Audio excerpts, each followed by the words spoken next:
Les doy la bienvenida a Del Saber Hacer al Hacer Saber, un podcast sobre comunicación para universidades.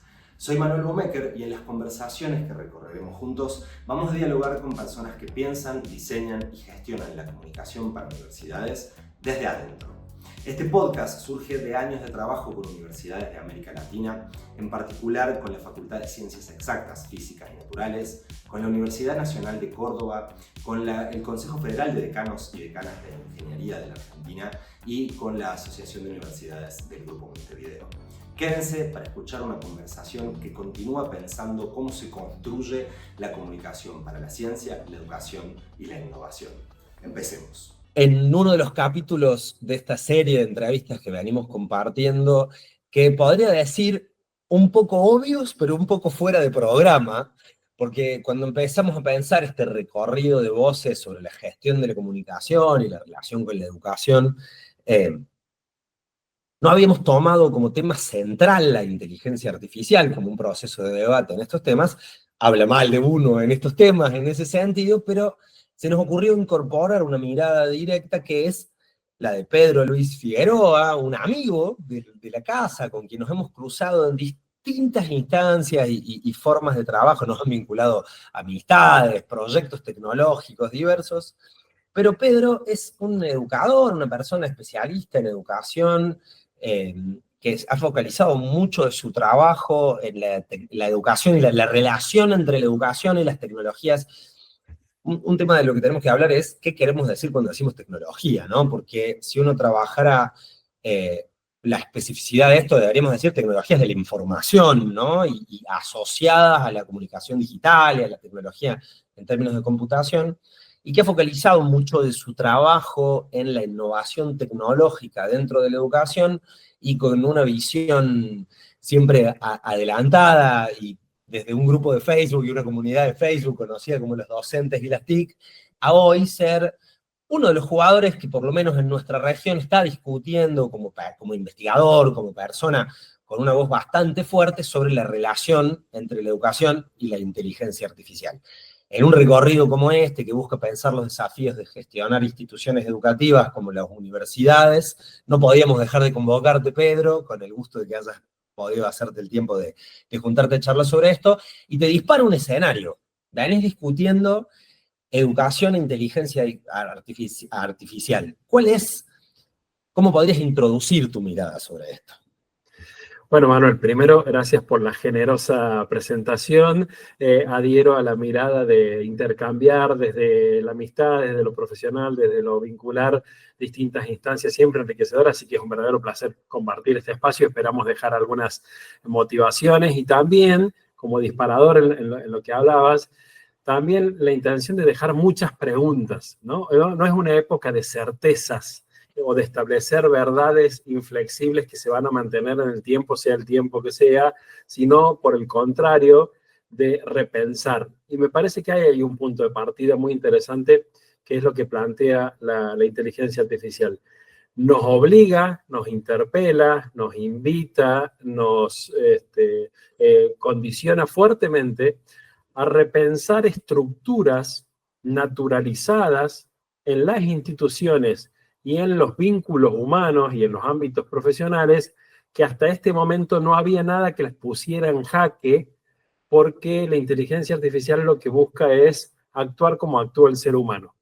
Entonces, desde ese lugar, de raíz, tenemos una tecnología que, vos hablabas de las tecnologías y demás, esta ni siquiera es una TIC, ni siquiera es una NTIC, una nueva tecnología de la información y la comunicación, sino que es una tecnología emergente, disruptiva, que viene a plantear una nueva forma de ser humano, ¿no? Porque su mayor aspiración está en imitar a todas las habilidades del ser humano sin que se note que es una máquina la que está actuando.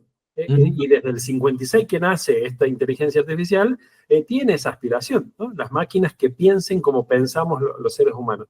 Entonces ahí hay un punto de partida que también tiene que ver con otra cuestión que traspasa la educación, pero no solo, y que tiene mucho que ver con lo comunicacional, que es la minimización o la idealización de esta tecnología. Por ejemplo, lo pongo en algunas situaciones. La IA es igual a ChatGPT. Totalmente falso. El abanico de herramientas, hay cientos de miles de herramientas todos los días y que no tienen nada que ver con ChatGPT, pero que aprovechan la inteligencia artificial. Hablamos de la inteligencia artificial generativa, la que genera texto, ¿no? Pero ahí estamos minimizando, estamos reduciendo, estamos diciendo que todo lo general se simplifica en una sola herramienta y tenemos ahí una mirada muy simplificada. Y en eso los medios de comunicación y las redes sociales necesitan de ese discurso simplificado para seguir proyectando y seguir pensando. Y eso se traslada a un ámbito como el educativo. Entonces, la conclusión es, no sirve, no vale, miente, solo sirve para el plagio, solo sirve para copiar, cuando en realidad solo hemos visto por la mirilla de la cerradura una posibilidad y no hemos abierto la puerta para ver el inmenso campo que tenemos de exploración que, complejidad mediante, se transforma a cada minuto, a cada minuto. Entonces ahí hay un nuevo momento histórico, revolucionario, por eso la cuestión disruptiva, y por eso también en esto de las habilidades humanas interpela fuertemente a la educación, fuerte, porque vuelvo con esta idea, va a la centralidad de algunas raíces que eran incuestionables. Relacionemos información, solo era el humano el que podía relacionar la información, ahora hay una herramienta que lo hace. Procesemos información, generemos un contenido, elaboremos, reflexionemos, las mismas IA dicen, pensamos.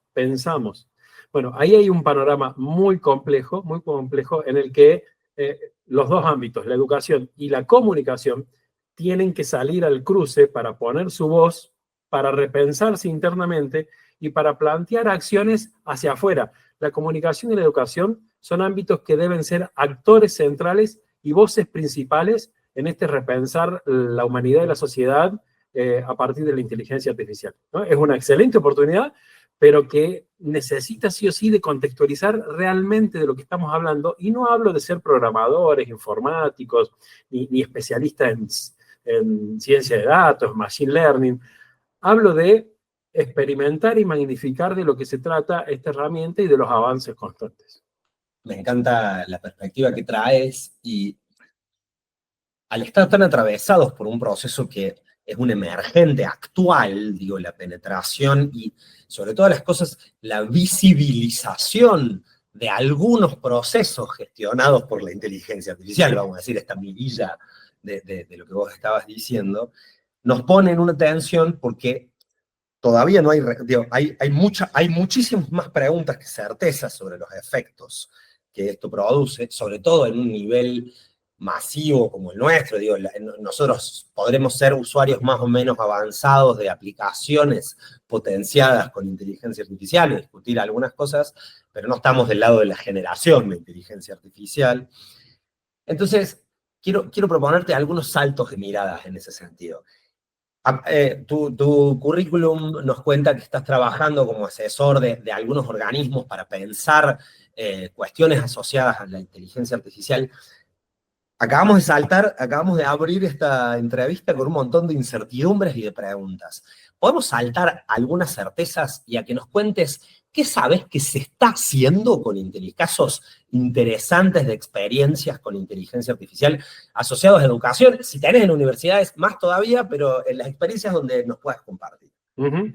Bueno, pero ahí hay una mirada complemento como reflexión y después voy a situaciones concretas.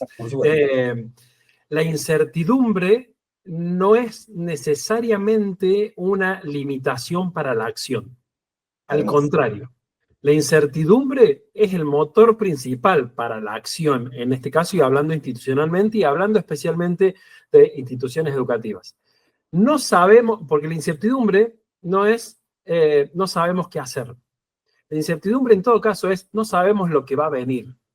Okay. Pero mientras tanto, actuemos en este contexto porque tenemos que seguir dando respuesta, las universidades, a la formación de profesionales en el contexto situado en el que se desarrolla. Bueno, hay que seguir dando respuesta a eso.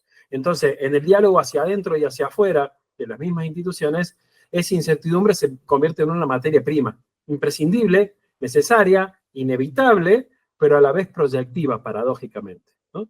Entonces, en ese punto, por ejemplo, en esto que hablabas de asesorar a algunas universidades de Latinoamérica en cómo pensar esto hacia el interior, un punto de partida para encontrar certezas, que a la vez son inciertas, valga la paradoja, era veamos lo que está haciendo la comunidad educativa con la inteligencia artificial por un lado, y veamos lo que siente la comunidad educativa sobre la inteligencia artificial por otro.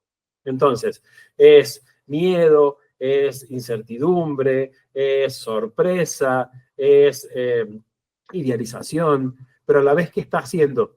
Y en ese que está haciendo es muy interesante cuando con datos concretos o expresiones bien específicas se contrasta lo que creemos que están haciendo los estudiantes y lo que efectivamente hacen, viendo que suele ser un patrón bastante común, la cuestión de que lo usan solo para el momento, para lo espontáneo, pero no tienen el conocimiento real de que es una herramienta que va a potenciar su futura profesión.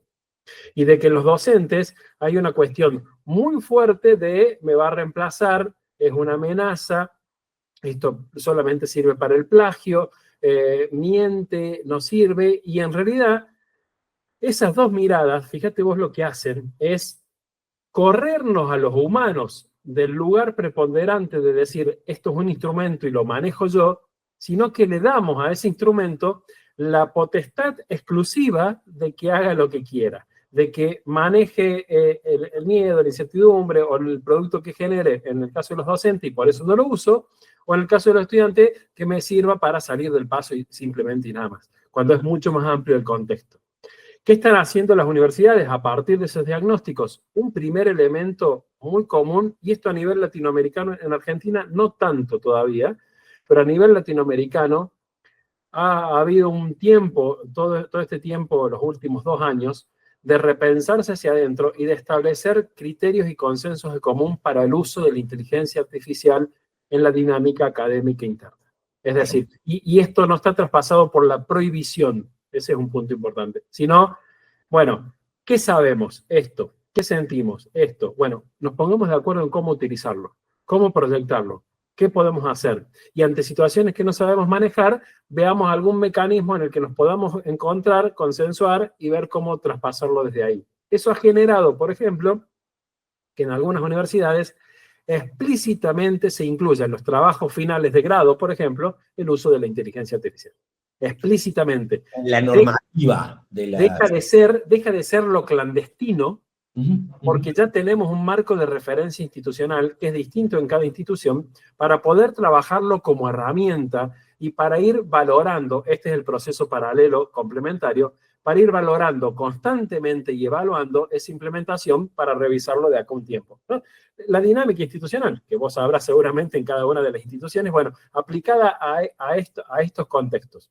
Y por otro lado, está siendo bastante habitual, acá sí hay experiencias en algunas universidades de Argentina, nobleza obliga, principalmente privadas, en el que están utilizando la tecnología de la inteligencia artificial para crear chatbots específicos o asistentes específicos pensando en ingresantes, en formación de docentes, en público en general, en asistencias específicas para algunas carreras o para algunas materias, en asistente de autoevaluación para los estudiantes en el proceso de formación para poder rendir alguna materia. Y la amplitud de utilizaciones es inmensa, ¿no? Bueno, pero eso tiene que ver, cuando ocurre eso, tiene que ver con que organizacionalmente se han apropiado de la tecnología.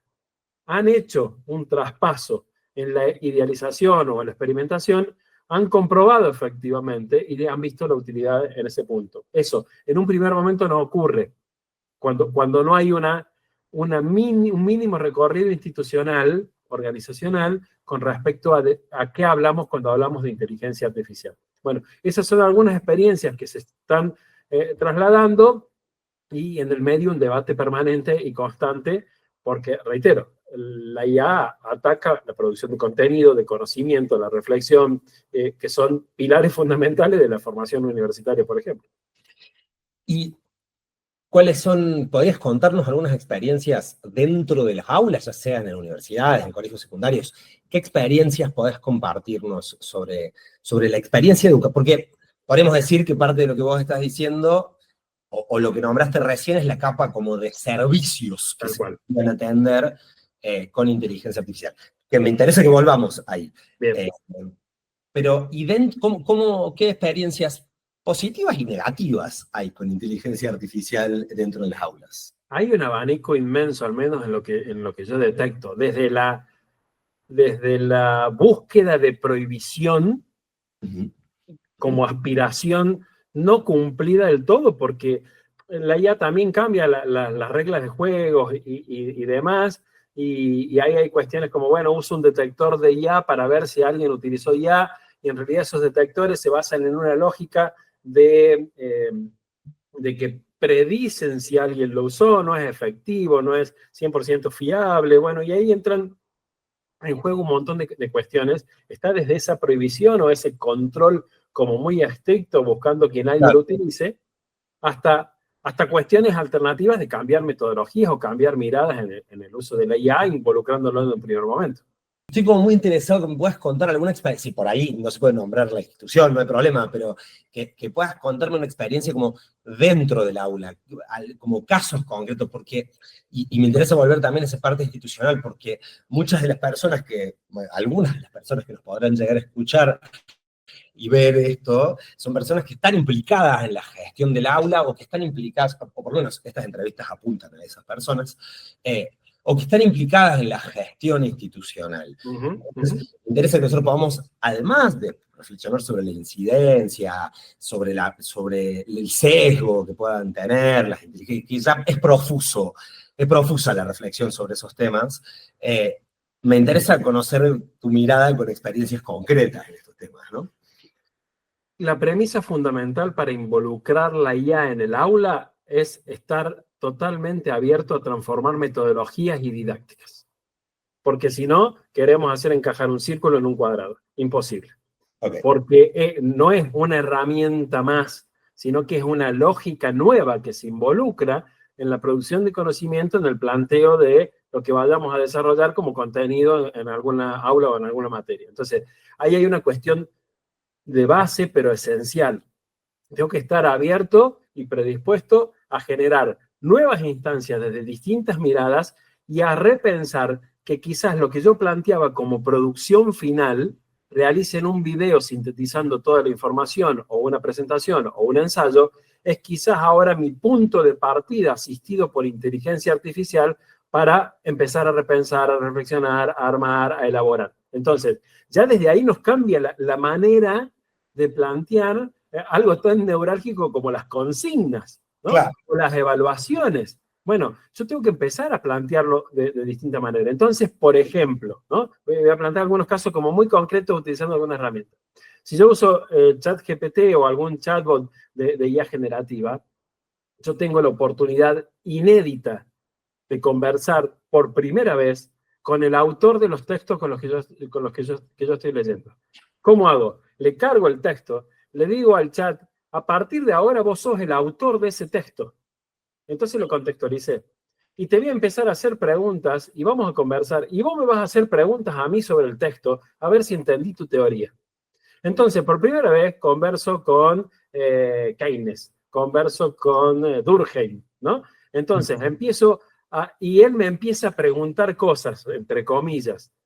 Y eso no deja de ser un diálogo muy interesante porque pone en evidencia cuánto yo manejo de la información o no en la respuesta, pero también en la pregunta que le hago. Si yo a Durkheim le pregunto sobre sociología y le pregunto cómo fue tu infancia y le pregunto si le gustaba salir a correr, bueno, eso demuestra que no tengo el conocimiento real sobre lo que estoy conversando, porque es como conversar, desaprovechar con quien estoy charlando. Y eso me lo da en juego la inteligencia artificial porque yo la pongo en contexto, la pongo en situación y restrinjo la consulta que yo le voy a hacer. Entonces, subo un archivo, subo un libro, subo un texto y desde ahí converso. Y ese es mi punto de partida. Eso cambia una clásica consigna de averigüen la biografía de Durkheim, por ejemplo. Ya no, porque en 2 minutos le pongo un prompt al chat, biografía de Durkheim, y me la dio totalmente completa. Entonces, ¿cómo puedo aprovechar eso para empezar a producir contenido, a buscar una reflexión crítica sobre el material, pero desde otra mirada? Las instancias finales de las carreras o los trabajos o las tesis y demás están muy en cuestionamiento. ¿Por qué? Porque hoy hay herramientas que prácticamente realizan todo el proceso. Entonces, ¿cómo hago ante eso? Bueno, empezar a buscar otras instancias que busquen, por ejemplo, que yo lo utilice desde un primer momento, pero que a su vez eso también lo haga dialogar con algunas expresiones mías que puedo grabar oralmente y después pasarlas a texto, de manera colaborativa. Bueno, empezar a buscar otras alternativas. Y ahí de nuevo va a la raíz de la acreditación histórica, por ejemplo, de los sistemas universitarios. Entonces, digo, va yendo como a puntos neurálgicos de la humanidad, de las instituciones y de nuestra vida cotidiana. Nos hemos quedado en esos debates de esas tecnologías. Seguimos debatiendo si el teléfono celular sí o no. Seguimos debatiendo si buscar sí o no. Seguimos debatiendo a nivel educación macro, estoy hablando, ¿no? Sí, sí. No son discusiones saldadas y tampoco es la discusión complementaria a eso de, sí, como docentes sabemos qué hacer con las tecnologías. Tampoco estaba saldado. No tenemos competencias digitales docentes de manera generalizada y de manera asentada. Y de manera asentada. No tenemos esas competencias digitales desarrolladas y qué hacer con las tecnologías. Es un debate que viene desarrollándose. Y en el medio de eso, cuando veníamos pandemia mediante, que experiencias muy positivas o muy negativas con la tecnología, aparece esta inteligencia artificial. Entonces, muchos docentes, la expresión es totalmente válida y entendible. No, para. ¿Otra cosa nueva? No. Déjame que termine de procesar todo lo anterior, que son años o décadas de cuestiones tecnológicas que no he terminado de cerrar. Y ahora me parece esto, hasta acá llegué, ¿no? Y no hablo de cuestiones generacionales. Ahora, en el mundo de la educación no solo se gestionan procesos educativos en las aulas, sino que se gestionan también muchos procesos de gestión institucional, procesos de inscripción, trámites. Vos has pasado por un montón de roles, además de responsabilidades de gestión institucional.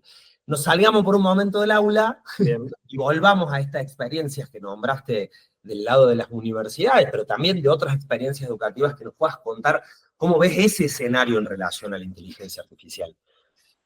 Para mí es una aliada muy interesante para la gestión, no solo directiva, sino la gestión de la educación universitaria o de los procesos universitarios u organizacionales dentro de la educación en diferentes ámbitos, ¿no? Y como te decía, eso es reflejo en realidad de haberse apropiado de las tecnologías y de decir, esto me ayuda a mí con esto para esto. Entonces yo ahí identifiqué una necesidad y una posible solución desde una tecnología muy potente. En asistencia a alumnos, en procesos administrativos. Hay una cuestión, en varias universidades consultaban esto.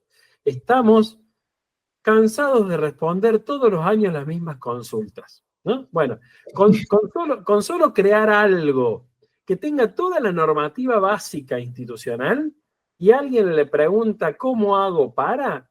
Y ya le respondió y yo solucioné algo o una necesidad que es muy importante para quien consulta, que a veces la tiene un sábado a la tarde y la puede hacer ese sábado a la tarde porque es 24/7 el chatbot, y yo me garantizo que esa respuesta es de manera organizacional y contextualizada porque va a responder desde lo que yo le fui dando. Y ese es un cambio de paradigma muy importante porque yo termino dirigiendo a ese aparato, a esa máquina, a esa tecnología. Yo le termino orientando. La imagen de asistente o de copiloto, que algunas herramientas lo utilizan, como la de Microsoft se llama Copilot, la herramienta de copiloto no es casual. Tengo a alguien que me va a asistir, pero de acuerdo a donde yo quiero pilotear el avión, no a donde él decida, ¿no? Entonces, bueno, desde ahí tengo algunas experiencias muy interesantes con estudiantes, con áreas específicas, con proyectos particulares. lanzamos una convocatoria y le consultamos a la convocatoria si lo que voy a presentar está bien o no, y ahí está todo el marco de referencia. Entonces, operacionaliza muchísimo, ayuda, sistematiza, pero a la vez fortalece autonomías. ¿Por qué? Porque quien está consultando necesita saber lo que va a consultar y necesita ir a esa herramienta, sea una organización, sea un estudiante, sea un docente, sea una empresa, sea cualquier actor que se está vinculando con la universidad, y yo como universidad o como área estoy garantizando que la respuesta va a ser específica y precisa. Bueno, ahí también hay un cambio organizacional muy fuerte, ¿no? De dinámica, de encuentro, de lo que vamos, porque también está la mirada de que un chatbot sería algo muy frío. Sin embargo, yo al chatbot lo puedo programar para que no sea frío. Mira, responde de manera cercana, siempre respetuosa, formal, pero a la vez amigable, pregunta, consulta, cuando te pidan algo, pedir alguna aclaración si no lo entendés y así. Entonces, termina siendo, no es el chatbot ese estructurado y frío y como muy automatizado de que pregunto y respondo siempre lo mismo. Al contrario, lo conversacional, de nuevo, una habilidad netamente humana que no estaba en riesgo antes de la IA a nivel general, lo conversacional es una de las particularidades de los chatbots para aprovechar, que antes era solo una habilidad asociada a los humanos. Bueno, ahora tenemos esa cuestión. Entonces, el cambio de paradigma y desde ahí de propuestas es muy amplio. Ahí hay algo, digo, algo de lo que decís del futuro o de las próximas generaciones o estadios, que tenga el debate y la evolución de la inteligencia artificial, que como un poco va a ser inevitable un próximo horizonte del conocimiento humano en el cual mucho de ese conocimiento humano haya sido generado por las propias inteligencias artificiales. No hay que dejar de hacer el debate, lo correría del margen de nuestras preocupaciones por un sentido que es inevitable en algún punto, ¿no? Está bien. Hay algo que vos decías, y quiero hacer una digregación para después profundizar mucho más en el lado de la comunicación. Hay un disclaimer acá que vos decís, bueno, es muy fácil hacer un chatbot hoy, pero hay que tener en cuenta que uno le está entregando los datos a plataformas. Tal cual. ¿Hay alguna forma de evitar eso? Porque es parte del nudo del debate que tienen, y está muy bien que lo tengan, las instituciones públicas sobre todas las cosas, pero si uno como usuario, digo, si uno fuera un usuario informado, cuando le voy a preguntar al chatbot de cualquiera de las universidades privadas que nombraste, yo debería querer saber qué van a hacer con mis datos en ese lugar. Pero nos olvidamos en general de eso. ¿Hay forma de evitar eso? ¿Qué se puede hacer? Tenemos que tener en cuenta que estamos en una sociedad en la que estamos brindando datos digitales 24/7, querramos o no querramos. Ahora nosotros en este momento, por ejemplo.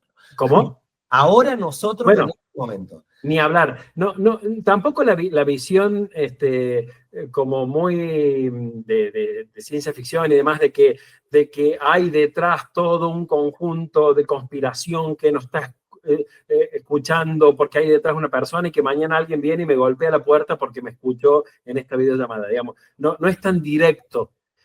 Los datos buscan recopilarse de manera masiva para crear perfiles y predicciones, incluyendo en cómo funciona la inteligencia artificial, pero también en Netflix, en las redes sociales, o en Spotify, o donde fuera, ¿no? La masividad de los datos. Entonces, esta videollamada genera datos de que nos conectamos a tal hora, en tal momento, durante tanto tiempo, charlando de tales cuestiones y demás, y sí, eso forma parte de los datos. Ahora, dicho eso, institucionalmente, a mí me parece que hay que tener una política y un consenso de cómo se van a brindar esos datos. No si se van a brindar o no, sino cómo se van a poner en juego en el mundo digital y bajo qué limitaciones y bajo qué restricciones y bajo qué argumentos.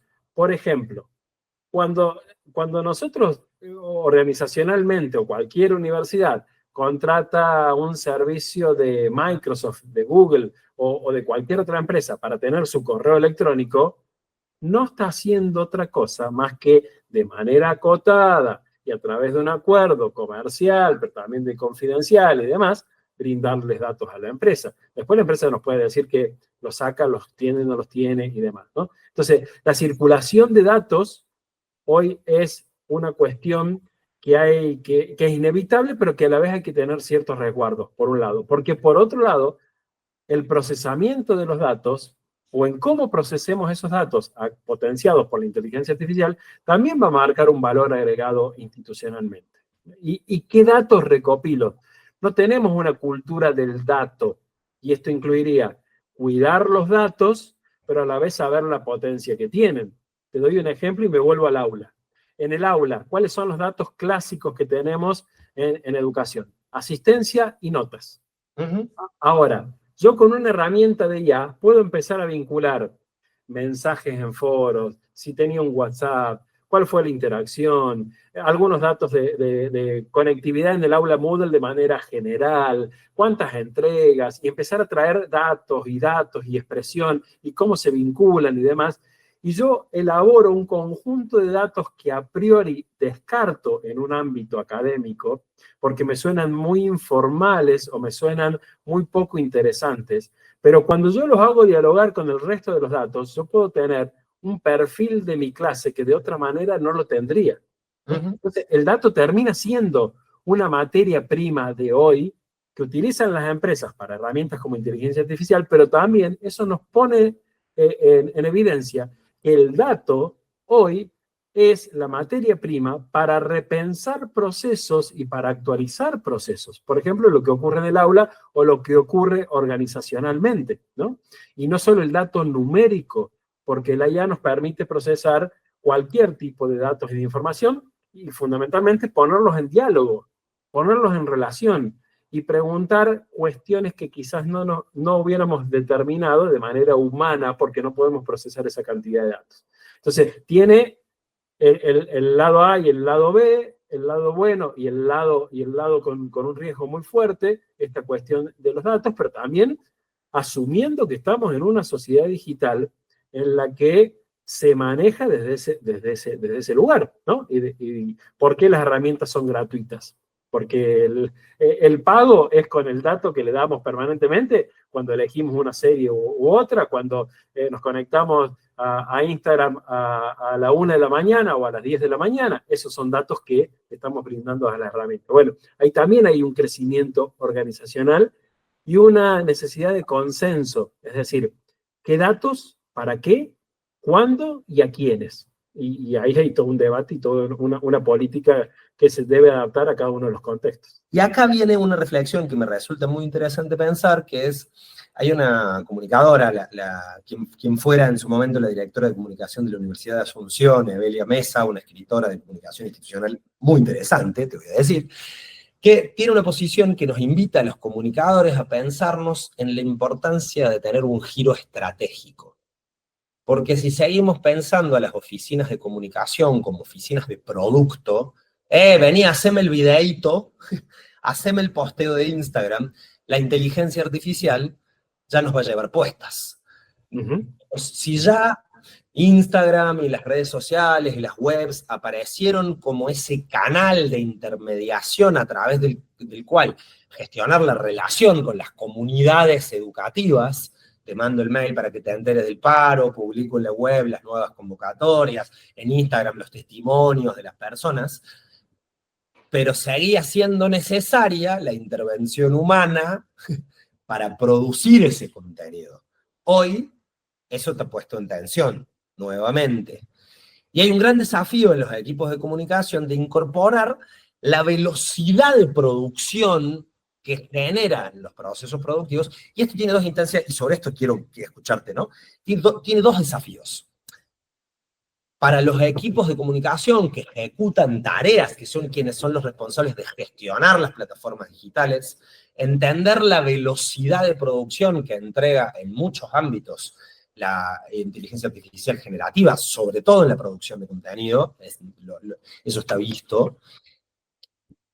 Eso hay un rechazo en términos del miedo a la amenaza de la desaparición, y ahí los desafíos que nos puedas contar respecto de la reconversión que uno puede generar en eso, pero a la vez el desafío en los equipos de gestión, en los tomadores de decisiones en las organizaciones, que no terminan de comprender la función estratégica de la comunicación, entendida como la oficina que gestiona las plataformas a través de las cuales la comunidad se relaciona con la institución.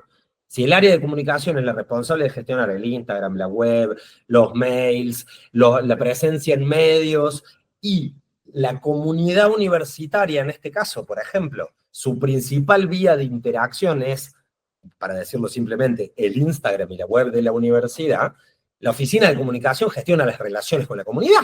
¿Estamos de acuerdo? ¿Sí?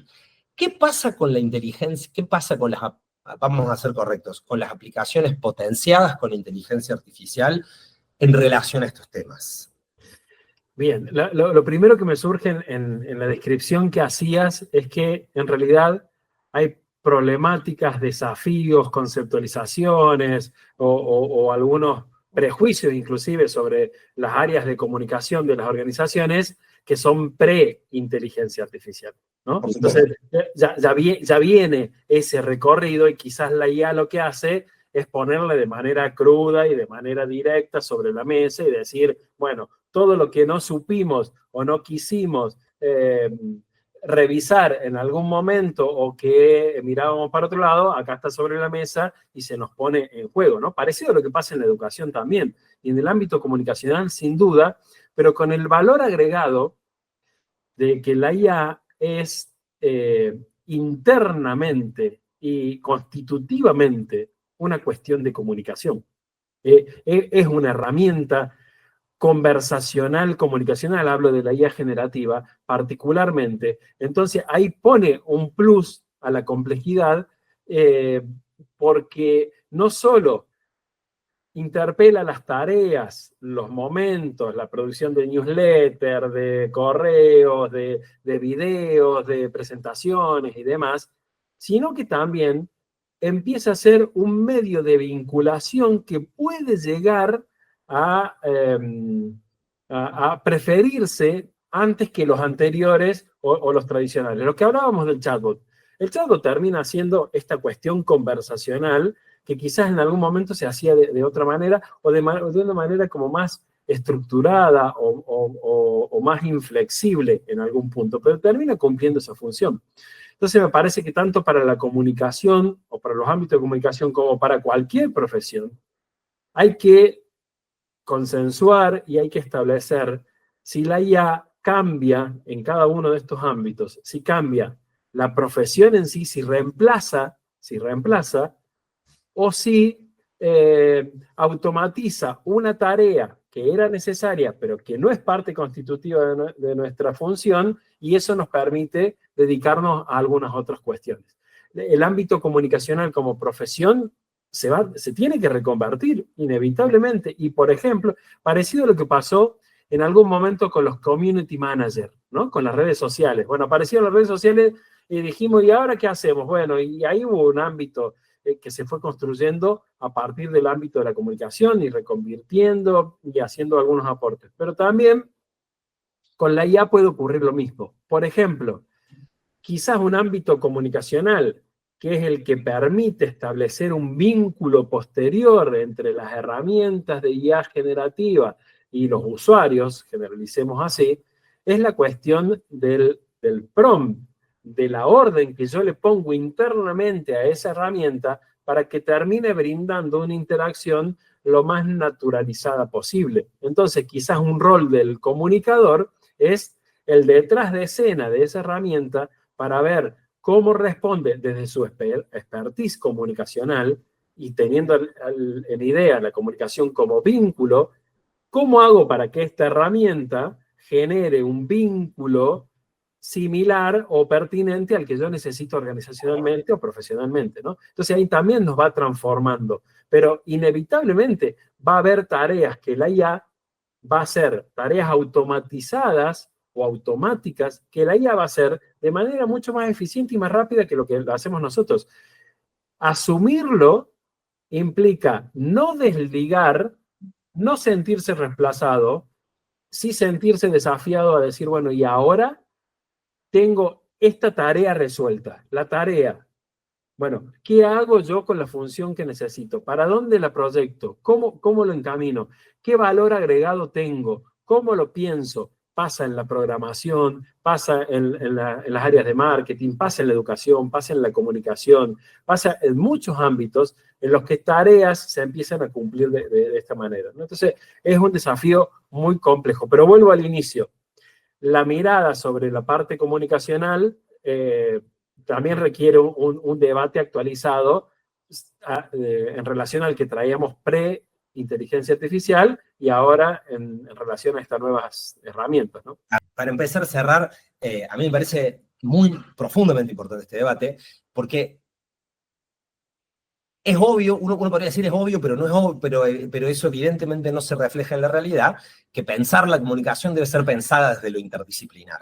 Porque si la comunicación ataca esa parte nodal, que es lo que vehiculiza la posibilidad de vincularnos con el mundo, si la comunicación atiende los procesos, los canales, los mensajes, los contenidos, los significados y los significantes, si nos ponemos psicoanalíticos sobre la comunicación, por supuesto que no podría pensarse más, digamos, por fuera de equipos interdisciplinares, pero eso no tiene un reflejo así fuertemente en la realidad, mucho menos en los equipos institucionales de las organizaciones. La comunicación como máxima está compuesta por equipos que tienen conocimientos técnicos internos de algunos procesos, pero tienen serias dificultades, no solo por culpa, acá no hay culpas, pero tienen serias dificultades para obtener la información estratégica, la que viene de las otras disciplinas, por un problema de formación en la comunicación, pero también por un problema de la juventud de la comunicación institucional en la historia de las disciplinas en ese sentido.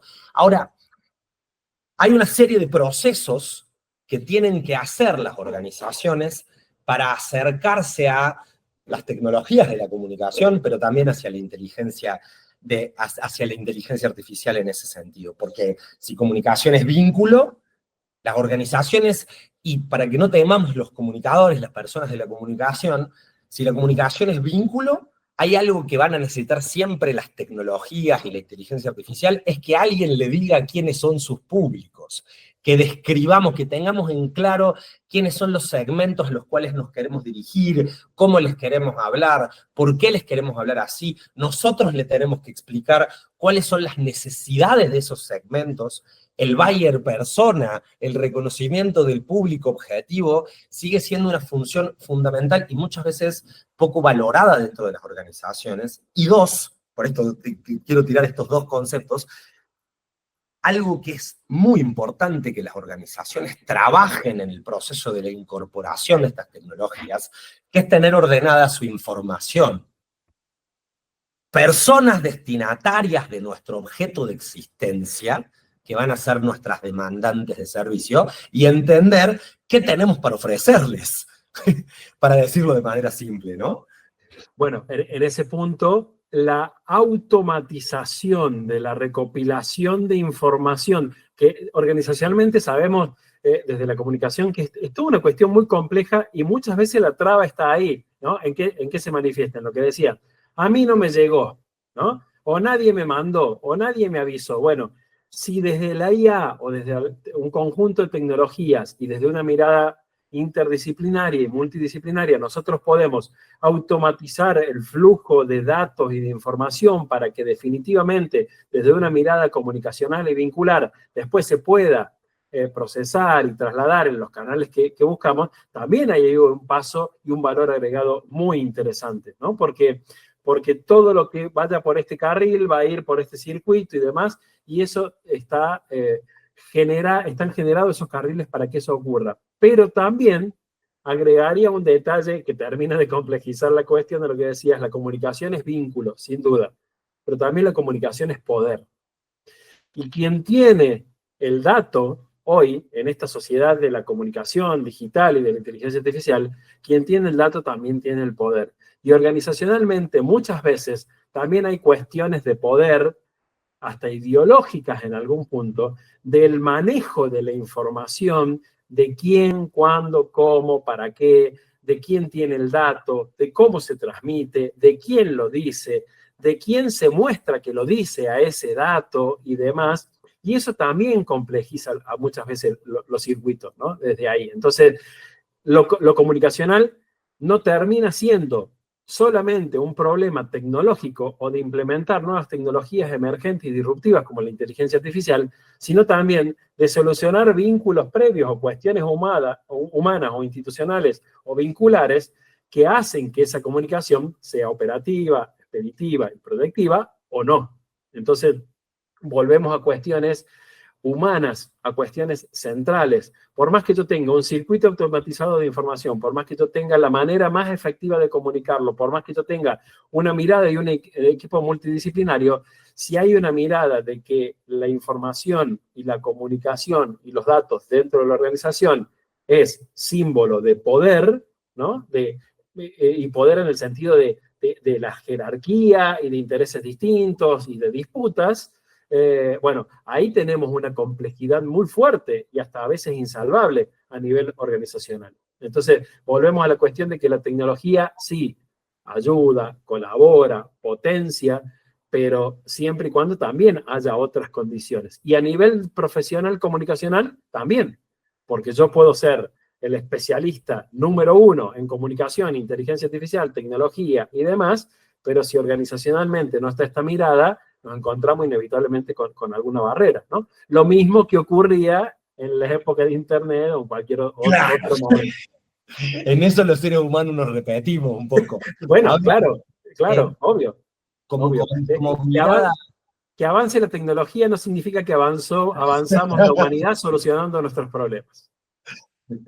Pero ahora sí, para cerrar, algo que emerge acá como una cosa muy importante es entender que adquirir cualquier tecnología potenciada por inteligencia artificial como mirada de experto, te pido, hacia las organizaciones, ese tipo de cosas, no puede, digo, adquirir inteligencia artificial no es un problema del área de sistemas. Claro. Adquirir inteligencia artificial no puede ser, adquirir una web nueva no puede ser un problema del área de sistema si entendemos que estos son herramientas y tecnologías vinculares y comunicacionales. Es decir, no contraten solo a un desarrollador o a una desarrolladora de tecnología, sino contraten comunicadores, contraten educadores, contraten gestores que tengan mirada sobre esto para entender la función. ¿Qué pensás de eso? ¿Qué está pasando? ¿Cómo se está haciendo? Claramente, y no es solo una cuestión económica, inclusive, mira, lo pongo en una cuestión, en esto de ir y volver de lo macro a lo micro, lo pongo en la cuestión de que muchos docentes me consultan, bueno, ¿qué IA pago? ¿No? Quiero invertir $20 por mes. Bueno, ¿qué inteligencia artificial contrata un plan pago? Y mi respuesta es, usá 6 meses varias y después decidilo vos. Porque ahí es donde está la experimentación. Y esa experimentación tiene que ver con lo que vos decías, con lo situado, con lo contextualizado, y con decir a mí o a mi organización, en este momento particular, la herramienta que nos sirve para esto y para esto, es esta, ¿no? Entonces ya no está, antes que decíamos, bueno, contratemos licencias de Windows o de Office o de tal cosa, y eso era como muy permanente, era como eterno, y año tras año venía así. Ahora, capaz que la que contraté 3 meses me dejó de servir y me fui a otra que me desarrolló mucho mejor lo que yo tenía decidido y reflexionado a hacer, ¿no? No el hacer por hacer, y porque experimenté la cuestión de esta herramienta. Entonces, desde ese lugar, inevitablemente que esa mirada incluye a los de sistemas, incluye a la parte económica, pero fundamentalmente a todos los otros ámbitos que van a terminar dándole forma al uso de esa herramienta. Te incluiría, que es un ámbito muy interesante de incorporar, un filósofo, por ejemplo, un sociólogo, porque termina dándole el contexto reflexivo, social, un antropólogo, alguien que diga, vamos por este lado, una cuestión de identidad, un comunicador organizacional, alguien relacionado al coaching, si la organización va desde ese lado, es decir, una mirada integral para fortalecer lo comunicacional y lo identitario de esa organización. Fíjate que en toda esta comunicación, toda esta charla que hemos tenido, para mí hemos roto por ahí algunos mitos de que la IA solo sirve para copiar, de que es solo una herramienta, lo que decíamos al principio, pero también de que no tiene nada que ver con lo que hacemos habitualmente. Y en realidad tiene mucho que ver desde decidir cuál es el camino que queremos desarrollar en este contexto, cuál es el valor agregado que vamos a aportar profesional y organizacionalmente, y finalmente, cómo potenciar nuestra tarea. Ahí está la madre de las cuestiones, ¿no? Cómo potenciar lo que ya hacemos, no transformarlo necesariamente. Cómo la formación de futuros profesionales, la formación docente, la identidad de nuestra organización, el trabajo colectivo, el trabajo de extensión, el trabajo de investigación, etc. Bueno, ahí está la razón de ser de estas tecnologías, mientras, y acá un último párrafo a las universidades, mientras desde las universidades, para mí, debería encaminarse muy fuertemente una mirada reflexiva, crítica y situada de la inteligencia artificial como lógica tecnológica, ¿no? Como dinámica nueva, mientras la aprovechamos y la utilizamos. No son fenómenos contradictorios ni excluyentes uno de otro. Pedro, nada más. Muchísimas gracias. Muy buena charla. Muchas gracias, de verdad. A vos, gracias por la invitación y hasta cualquier momento. Esto fue Del Saber Hacer al Hacer Saber, un capítulo más del podcast sobre comunicación para universidades. Mi nombre es Manuel Bomecker y hace más de 15 años trabajo acompañando universidades, equipos de ciencia y espacios de innovación en el diseño de sus estrategias de comunicación. Podés ver este podcast en YouTube, escucharlo en Spotify y en Medium podés acceder para ver artículos que publico de fondo sobre comunicación institucional. Todos los enlaces están en la descripción del episodio. Gracias por estar ahí. Que sea comunicación.